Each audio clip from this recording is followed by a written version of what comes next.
அதிகாரம் 29 இருக்கிற இந்த சந்தோஷத்திற்காக தான் ஆண்டவர் ரட்சிப்பிலே சந்தோஷம் தருகிறார். பரிசுத்த ஆவியினால் நிரப்பி சந்தோஷப்படுத்துகிறார். எதற்காக? யோவான் சுவிசேஷ புத்தகம் அந்த 3 அதிகாரம் 29 வாசிக்கிற பொழுது, மணவாட்டியை உடையவனே மணவாளன்.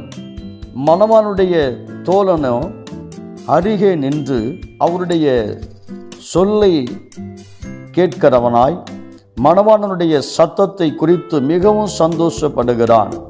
இந்த சந்தோஷம் இப்பொழுது எனக்கு சம்பூர்ணமாயிற்று. அருமையானவர்களே, யோவான் ஸ்நானகன் இருக்கிறார். யோவான் ஸ்நானகன் கர்த்தருக்கு வழியை ஆயத்தம் பண்ணும்படி வந்தவர். அப்பொழுது எல்லாரும் கேட்கிறார்கள், ஒருவர் வருகிறார் என்று சொன்னீரே, நீரும் அதை குறித்து சாட்சி சொன்னீரே, அவர் நிறைய ஞானஸ்தானம் கொடுத்து அநேகரை சீஷனாக்கிறாரே, அதை குறித்து கருத்து என்று கேட்டபொழுது சொல்லுகிறார், நான் மணவாளனுடைய தோழன், அவர்தான் மணவாளன், அவர்தான் வரக்கூடிய தேசத்தை ஆளுகை செய்யக்கூடியவர், அவர்தான் தெய்வமைந்தன், உலகத்தின் பாவங்களை சுமந்து தீர்க்கிற தேவ ஆட்டுக்குட்டி அவர்தான் பரிசுத்தாவினாலும் அக்னினாலும் ஞானஸ்தானம் கொடுக்கக்கூடியவர், அவர்தான் பூமியின் ஜனங்கள் எல்லாரையும் பாவத்திலிருந்து மீட்டு மணவாளனுடைய ஸ்தானத்தில் நின்று நிற்பார். அப்பொழுது வேத ஒழுங்கின்படி நான் மணவாளனுடைய தோழனாக அவர் கூட நிற்கக்கூடிய காலம் வருகிறது. அந்த நினைவு என்னை நிரப்பிற்று. இப்பொழுது அந்த சந்தோஷம் எனக்கு நிறைவாக இருக்கிறது. ஏனென்றால் அவர்தான் மணவாளன் என்று சொல்லுகிறதை பார்க்க முடிகிறது. கலாத்தியருக்கு நிருபம் 5 அதிகாரம் 22 வாசிக்கிற பொழுது, அங்கே ஆவியின் கனியை குறித்து சொல்லியிருக்கிற வார்த்தைகளிலே சந்தோஷம் என்று சொல்லுகிற வார்த்தை ஆவியின் கனிகளிலே ஒன்று என்பதை மறக்க வேண்டாம். அருமையான தேவ பிள்ளைகளை, இந்த நாட்களில் நாம் கவனிக்க வேண்டிய காரியத்தை யோசித்து பாருங்கள். வெளிப்படுத்தின விசேஷம் 19 அதிகாரம் 7 வாசிக்கிற பொழுது, வெளிப்படுத்தின விசேஷம் 19 அதிகாரம் 7 இந்த வசனத்தினுடைய ஆழமான கருத்துக்களை நாம் கவனிக்க வேண்டும். எனக்கு என்ன சொல்லியிருக்கிறது? நாம் சந்தோஷப்பட்டு களிகூர்ந்து அவருக்கு துதி செலுத்த கடவோம். ஆட்டுக்குட்டனுடைய கல்யாணம் வந்தது, அவருடைய மனைவி தன்னை ஆயத்தமாக்கினாள் என்று சொல்ல கேட்டேன். இங்கே என்ன சொல்லப்பட்டிருக்கிறது? நாம் சந்தோஷப்பட்டு களிகூர்ந்தால் துதி செலுத்த கடவோம். எதற்கான சந்தோஷம் இது? நிலையான கடைசி வரையினுள்ள சந்தோஷம். மரணம் என்பது மனிதனுடைய வாழ்க்கையில முடிவல்ல, அது தொடக்கம் என்பதை ஏற்கனவே நான் பார்த்திருக்கிறோம். ஏனென்றால் இந்த உலகத்தை விட்டு, இந்த சரீரத்தை விட்டு, தேகத்தை விட்டு பிரிந்து போகிற பொழுது ஆத்துமா மீட்படைந்து ரட்சிப்பின் சந்தோஷத்தால் நிறைந்து இளைப்பாறுதலுக்குள் கடந்து செல்கிறார்கள். மேலும் கடைசியாய் துணிக்கும் எக்கால சத்தம் துணிக்கிற பொழுது கிறிஸ்துவுக்குள் மரித்தவர்கள் முதலாவது எழும்புவார்கள். அந்த முதலாம் உயிர்த்தெழுதலில் பங்குள்ளவன் பரிசுத்தவான் பாக்கியவான் சொல்லியிருக்கிறது. அவர்கள் எல்லாரும் எப்படிப்பட்டவர்களாக இருப்பார்களாம்? கர்த்தருக்குள்ளே கலிகூர்ந்து சந்தோஷப்பட்டு கலிகூறுகிற காலம் இருக்கிறது. அந்த காலம் மணவாளனாகி இயேசு வருகிற பொழுது அவருக்கு மனைவியாக இருக்கக்கூடியவர்கள் தன்னை ஆயத்தமாக்கினாள். அடுத்து என்ன சொல்றாரு? சுத்தமும் பிரகாசம் உள்ள மெல்லிய வஸ்திரத்தை தரித்து கொள்ளும்படி அவளுக்கு அளிக்கப்பட்டது. அந்த மெல்லிய வஸ்திரம் பரிசுத்தவான்களுடைய நீதிகளே. உலகத்தினுடைய நீதிக்குட்படாதபடி பரிசுத்த தேவனுடைய சித்தம் நீதி என்ன? வேதம் சொல்லுகிறது, எங்கள் நீதிகளெல்லாம் அழுக்கான கந்தை என்று சொல்லியிருக்கிறது. நமக்கு தெரிகிற நீதி, நமக்கு தெரிகிற காரியங்கள் நம்முடைய பார்வையில நீதியா இருக்கிறது அழுக்கான கந்தை. அவருடைய பார்வையில நீதி, அவருடைய பார்வையில மேன்மை. அந்த பார்வையினுடைய மேன்மையானது எவ்வளவு உன்னதா இருக்கிறது. அதை அணிந்து கொள்ளும் அந்த மெல்லிய வஸ்திரம் பரிசுத்தவானுடைய நீதிகள் என்று சொல்லியிருக்கிறது. அப்படியானால் மனைவி அதற்கு கீழே சொல்லுகிறார், பின்னும் அவன் என்னை நோக்கி, ஆட்டுக்குட்டனுடைய கல்யாண விருந்திற்கு அழைக்கப்பட்டவர்கள் பாக்கியவான்கள் என்று எழுது என்றான்.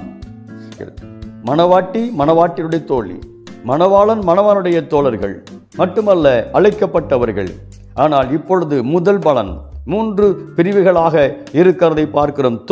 தோழின் தோழர்கள், அதன் பிறகு மணவாட்டி, இந்த அழைக்கப்பட்ட ஜனங்கள், தோழன் தோழிகள், மணவாட்டி, அதன் பிறகு அந்த கல்யாணத்திற்கு அழைக்கப்பட்டவர்கள். அதே போலதான் உலகத்தில் மனிதனாய் பிறந்த எல்லாருக்கும் ஆண்டவர் கொடுக்கிற அழைப்பு. இந்த நாட்களில் நமக்கு கடைசியாய் கிடைக்கிற ஒரு சந்தோஷம் என்ன தெரியுமா?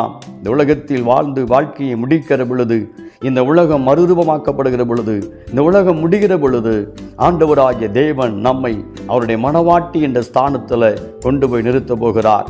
புறஜாதிகளுடைய ரட்சிப்பு என்பது விசேஷமானது.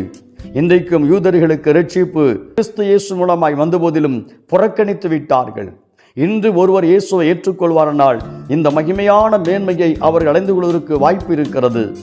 ஆனால் இவர்கள் நியாயப்பிரமாணத்தை கடைபிடித்து செல்வார்களேயானால் பழைய ஏற்பாட்டு பரிசுத்தவானுடைய வரிசையிலே வருவார்கள் என்று திருமறை சொல்லுகிறது. அதை தாண்டி இன்றைக்கு ரட்சிக்கப்படுகிற யூதர்களை பார்க்கிறோம். இந்த ரட்சிப்பு கிருபையினால் கொடுக்கப்பட்டது. எல்லாரும் அந்த நிலைக்குள்ளாய் கர்த்தர் கொண்டு வருகிறார்.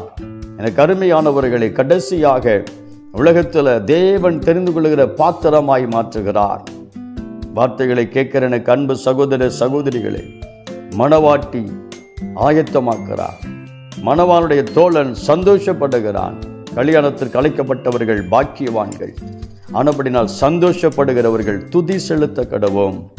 இங்கே சந்தோஷப்பட்டு மகிழ்வோம். இது நிமித்தம் இந்த உலகத்தில் படுகிற பாடுகள் துரோத்திரங்கள் எல்லாம் முடிந்து, நீ படுகிற பாடுகள் வரக்கூடிய மகிமைக்கு ஒப்பிடத்தக்கவைகள் அல்ல என்று அப்போஸ்தலனாகிய பவுல் சொல்லுகிறார். உலகத்தில் படுகிற பாடுகள் கஷ்டங்கள் வரக்கூடிய மேன்மைக்கு ஒப்பிடத்தக்கது அல்ல. அந்த கஷ்டத்தை அனுபவிச்சு முடிச்சிட்டு அந்த உன்னத ஸ்தானத்தில் உட்காரும் பொழுது இந்த உயர்வை பெற்றுக்கொள்வதற்கு நான் கஷ்டப்பட வேண்டுமானால் இன்னும் நான் கஷ்டப்படலாம். ஒரு முறை ஒரு டிவி நிகழ்ச்சியில் ஒரு தலைவருக்காக காத்திருக்கிறார்கள். காத்திருந்த பொழுது ஒருவர், மிகவும் உன்னதமான நிலையில் இருக்கக்கூடிய ஒருவர் சொல்லிய ஒரு வார்த்தை என்னவென்றால், நான் இவ்வளவு நாள் நேரமாகிவிட்டது என்று நான் சோர்ந்து போயிருந்தேன். அந்த தலைவர் வந்து விட்டார், வந்து பேச ஆரம்பித்தார். அப்பொழுது நான் யோசித்தேன், மனசுக்குள்ள பெரிய ஒரு நம்பிக்கை வந்தது. அப்பொழுது யோசித்தேன், 1 மணி நேரம் காத்திருக்கலாம் என்று எனக்கு தோன்றிற்று என்று சொன்னார். அப்படித்தான் எனக்கு அன்பானவர்களை, பரலோக ராஜ்யத்தின் மேன்மையை ஆண்டவராகி தேவன் கொடுக்கும் பொழுது இந்த பூமியில இன்னும் கூட நம்ம கஷ்டப்பட்டிருக்கலாமே, இன்னும் கூட உபத்திரவங்களை அனுபவித்திருக்கலாமே என்று நமக்கு தோன்றுகிற காலங்கள் ஒன்று இருக்கிறது. ஆகவே வேத புத்தகத்திலே வாசிக்கிறோம், சுத்தமும் பிரகாசமுள்ள வஸ்திரத்தை தரித்து கொள்ளக்கூடிய பாக்கியம் எங்கே இருக்கிறது என்றால் மணவாட்டி என்று சொல்லுகிற சந்தோஷத்தில் இருக்கிறது. அந்த மேன்மையை அடைவதற்குத்தான் கர்த்தர் நம்மை அழைத்து வந்திருக்கிறார். ஆகவே நாம் உலகத்தில் நிலையான ஒரு சந்தோஷத்தை தேடுவதற்கு பாவத்திலிருந்து, சாபத்திலிருந்து, அக்கிரமத்திலிருந்து மீட்படைந்து ரட்சிக்கப்படுகிற பொழுது ஆண்டவர் சந்தோஷத்தை தருகிறார். 2வது, பரிசுத்த ஆவியினால் நிரப்பப்படுகிற பொழுது, பரிசுத்த ஆவியினால் நடத்தப்படுகிற பொழுது சந்தோஷத்தை தருகிறார். 3வது, அவருடைய மனவாட்டியாக மகிழ்ந்து கழிவரக்கூடிய ஒரு காலம் இருக்கிறதே, அது ஒருவராலும் எடுத்து போட முடியாத ஒரு காலம். அதற்கு 30, 60, 100, அந்த 100 என்று சொல்லுகிற அளவிற்கு பிதா பூரண சத்குணராயிருக்கிறதை போல நீங்களும் பூரண சத்குணராயிருங்கள் இயேசு சொல்லிய வார்த்தையின்படி வாழும் பொழுது கர்த்தர் நம்மை ஆசீர்வதிப்பார். ஜெபிக்கலாம். வானத்திற்கும் பூமிக்கும் ஆண்டவராய் இருக்கிற எங்கள் பரலோக பிதாவே, இரட்சணியம் சந்தோஷத்தை எங்களுக்கு வேண்டும். உலகம் கொடுக்கிற சந்தோஷம் அல்ல, உலகம் கொடுக்கிற மகிழ்ச்சி அல்ல, தேவனாகிய கர்த்தர் கொடுக்கிற சந்தோஷம். பாவத்திலிருந்து விடுதலையாக்கி விட்டேன், அக்கிரமத்திலிருந்து விடுதலையாக்கப்பட்டு விட்டேன், சாபத்திலிருந்து கர்த்தர் விடுதலையாக்கி விட்டார். நான் தேவனுடைய பிள்ளை என்று சொல்லுகிற சந்தோஷம் பணத்திலேயோ பொருளே இல்லை என்பதை நாங்கள் அறிந்து கொண்டோம். ஆண்டவரே, பரிசுத்த ஆவியினால் உண்டான சந்தோஷம் இப்பொழுது உண்டாகட்டும். இயேசுவின் நாமத்தினாலே பலவீனங்கள் வந்தாலும், பிரச்சனைகள் வந்தாலும், பரிசுத்த ஆவியிலே நிரம்பும் பொழுது அசுத்தாவினுடைய எல்லா கட்டுகளும் அறுக்கப்பட்டு போகும் என்று விசுவாசிக்கிறோம். அந்த விசேஷமான பரிசுத்தாவின் சந்தோஷத்தை தந்து ஆண்டவர் உற்சாகமான ஆவிகளை தாங்கும்படி செய்வீராக. மணவாளனாகிய இயேசுவுக்காய் காத்திருக்கிற மணவாட்டியை போல ஆண்டவரே, துன்பங்கள் நடுவிலே கர்த்தரை மட்டுமே எதிர்பார்த்து காத்திருக்கக்கூடிய கிருபைகளை அதிகமாய் ஊற்ற வேண்டும் என்று மன்றாடி ஜெபிக்கிறோம். ஆண்டவர் பொறுப்படுத்திக் கொள்ளும், நாமத்தை மகிமைப்படுத்தும். இயேசு கிறிஸ்துவின் நாமத்தில் ஜெபிக்கிறோம், பரிசுத்தம் நிறைந்த நல்ல பிதாவே. ஆமென், ஆமென்.